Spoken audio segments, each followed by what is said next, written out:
You know, the digital world, it's like we've all moved to this brand new country. And just like any new place, it's got its own rules, its own language, and yeah, its own dangers. So how do we become smart citizens here? Well, that's exactly what we're going to break down today. So that really brings us to the big question, right? What are the new rules for today's digital playground? I mean, the swings and slides we grew up with, they've been replaced by apps and websites, and it's absolutely crucial that we all get how to play on them safely. All right, so before we can even get into the rules, we've got to understand the tools of the trade. What is all this technology that our kids, and let's be real, all of us, are using every single day? Let's start with the absolute basics. Technology. It sounds so complicated, but at its heart, it's just anything we humans create to make life a little easier. It's not some big, scary thing. It's that app on your phone, like Blinkit or Big Basket, that gets your groceries delivered. Super simple, right? It's just a tool solving an everyday problem. Okay, what about AI? You hear that acronym everywhere. The easiest way to think about it is like a smart helper, kind of living inside our gadgets.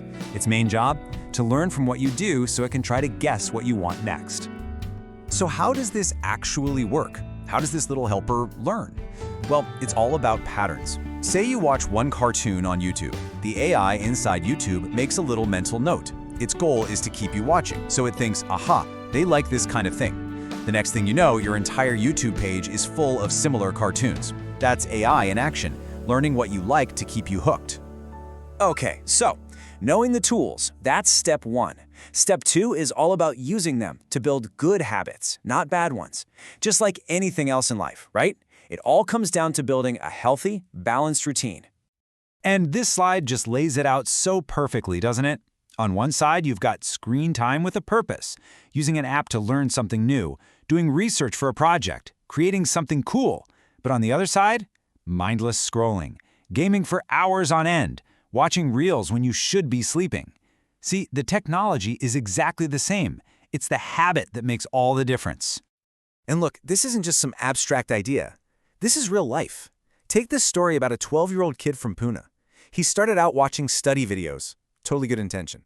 But the algorithm kept suggesting other things, and soon he'd fallen down a rabbit hole of prank videos. Before he knew it, homework was piling up, and his grades started to drop. It's just a scary fast reminder of how a good intention can slide into a bad habit if we're not careful. Which, of course, brings us to our next really important topic, online safety. Because having good habits is great, but you also need to know how to protect yourself. So let's run through a quick safety checklist. I love this because it's so simple but so true. It's the one rule to rule them all. We tell kids not to talk to strangers on the street, right? Well, that same exact rule applies online. An online stranger is still a stranger, period. So what does that mean in practice? It means some info is just a total no-go. Your full name, the name of your school, where you live, your phone number.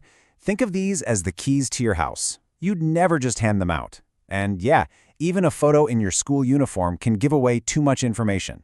You got to keep that stuff private. And this is a big one, especially in online gaming, because it's so social, right? The rules here have to be crystal clear. No voice chat with people you don't know. Don't join their teams. Don't accept random friend requests. And if anyone asks where you live, you leave that game immediately and you go tell an adult. No questions asked.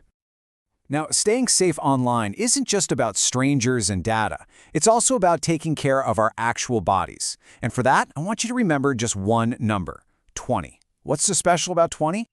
Well, it's the 20-20-20 rule for your eyes. Think about it. Our eyes just weren't built for staring at a screen for hours on end. So this is a super simple trick. Every 20 minutes, you just look at something about 20 feet away and you hold that for 20 seconds. It gives your eyes a much-needed break and can seriously help prevent that tired, strained feeling. Okay, so we've talked tools, we've talked habits, we've talked safety. But, being a smart digital kid, it's about more than just that. It's about being a good digital citizen. It's about going beyond just protecting yourself and thinking about how you can be a positive force out there. Take using AI for schoolwork. There is a huge difference between using it to cheat and using it to learn. Asking an AI to just do my homework for you, that's cheating, plain and simple. But asking it, hey, can you explain the water cycle in a simple way so I can understand it and write about it myself? Now that is using AI as an incredible learning tool. And maybe the biggest part of being a good citizen is simply how we treat other people. It's so easy to hide behind a screen and forget that there is a real person with real feelings on the other end of that comment. So what does being kind online actually look like? And it's not complicated stuff, right? It's saying good job to a classmate in a group chat. It's deciding not to jump in when people are teasing someone. It's seeing a mean meme and making the choice not to share it. Really, it all comes down to that one golden rule. Just think before you post. And if you ever think, oh, it's just words, it doesn't matter, just listen to this. There was a 13-year-old girl in India who was bullied on Instagram, just mocked relentlessly because she had acne. It got so bad she became terrified to even go to school. Online words cause real-world pain. And that's the bottom line, isn't it? Our words have power, whether we type them or say them. In a world where it can feel so easy to be mean, choosing kindness, man, that's a seriously powerful move. So that kind of brings it all back to you, doesn't it? It's one thing to know all these rules, but it's another to actually live by them. So it's worth taking a second to ask yourself, are you a good digital citizen? At the end of the day, it really just boils down to these 3 simple ideas. Using technology with a purpose, as a tool, not just a time waster. Protecting your personal info like it's precious, because it is. And most importantly, just treating other people online with kindness and respect. You nail those 3 things, and you're not just a digital kid, you're a smart one.